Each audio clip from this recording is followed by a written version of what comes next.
Kailash Chandra transcription number 2 at 80 words per minute speed. Get ready. Start.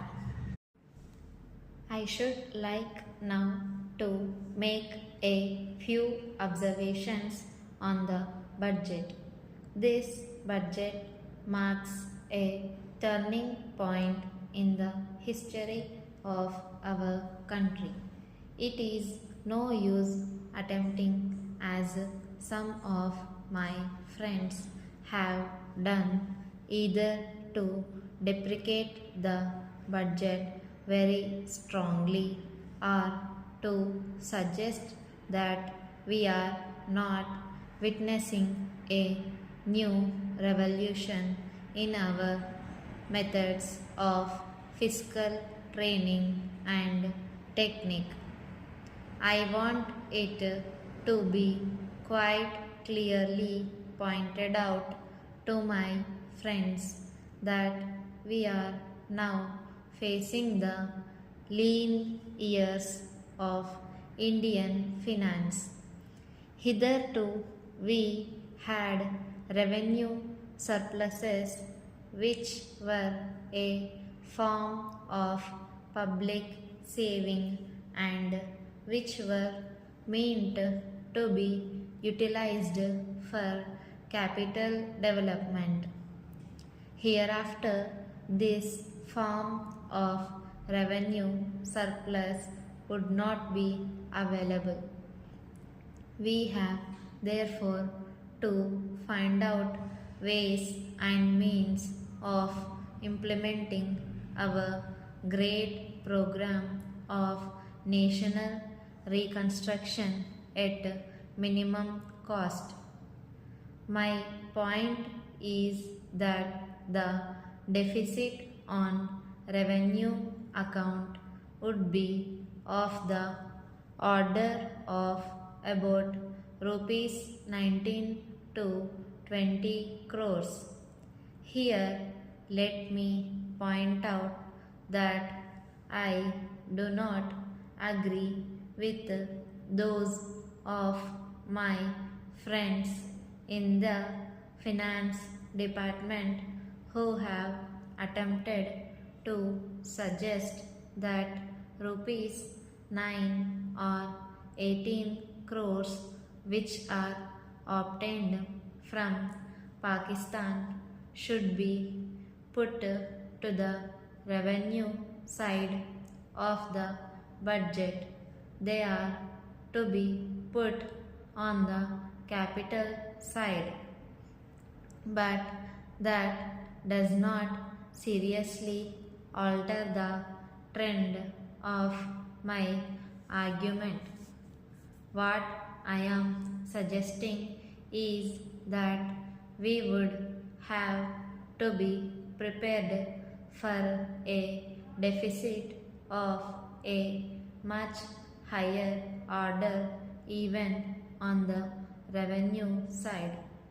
That itself should make us realize that there are very many problems which we have to face and that we have to undertake ways and means of increasing the resources of our country so that it might be possible for us to have a greater amount of surplus or a greater amount of public saving for the purpose of financing capital development.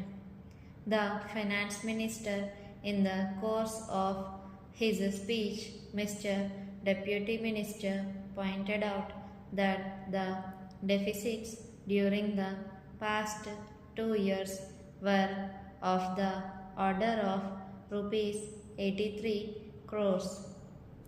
I venture humbly to disagree with him because I feel that when we are talking of deficits, we must take into account the overall deficit incurred by the central government and that would be of the order of rupees 200 crores.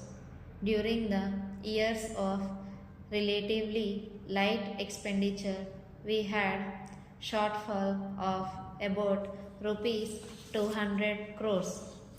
Undoubtedly, now when we are going to have a very great amount of expenditure, we might have a greater amount of deficit, and we would have to find out ways and means of trying to meet our capital expenditure.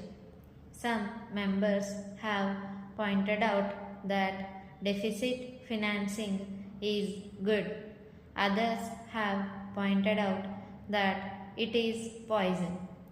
One honorable member who preceded me pointed out that it could be taken like a tonic.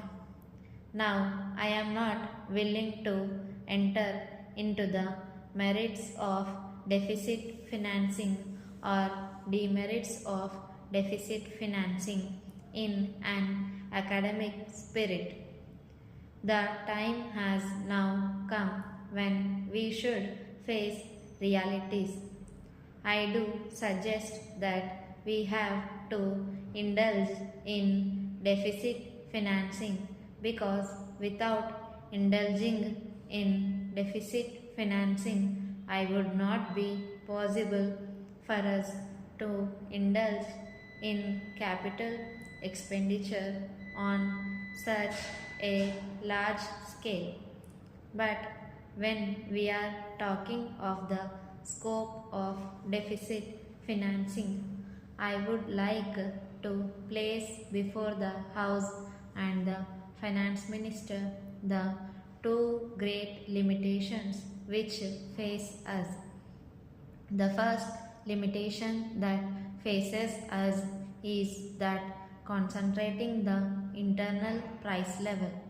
The Honorable the Finance Minister referred to the cost of living. He said that he was going to keep a watch over the cost of living so that it may not shoot up within a short period and make a mess of the plans of capital development. But there is another limitation which has also to be borne in mind, a limitation which has not received as much notice as it should have done in all the discussions that have taken place on deficit financing. That limitation is the external limitation, or the limitation which arises on account of our balance of payments position. I think this is as important, Mr. Deputy Speaker, as the internal price level, and I should like to elaborate that particular point a bit more, because I feel that a time will shortly arrive when we might have either to reconsider our policy or might even have to leave the sterling club of which we are a member. The second serious limitation is as serious as the first. What would be the consequences of deficit financing on our balance of payments? The Finance Minister in his budget speech points out that so far as the balance of payments position is concerned, they have now, whether it is by accident or design, a favorable balance, and they have contributed about rupees 63 crores to the dollar pool during the past 6 months. But the moment we indulge in deficit financing, we have to be prepared for worsening of our balance of payments. Thank you for watching. Subscribe for more shorthand dictations. Like and share this dictation with your friends and comment your doubts below.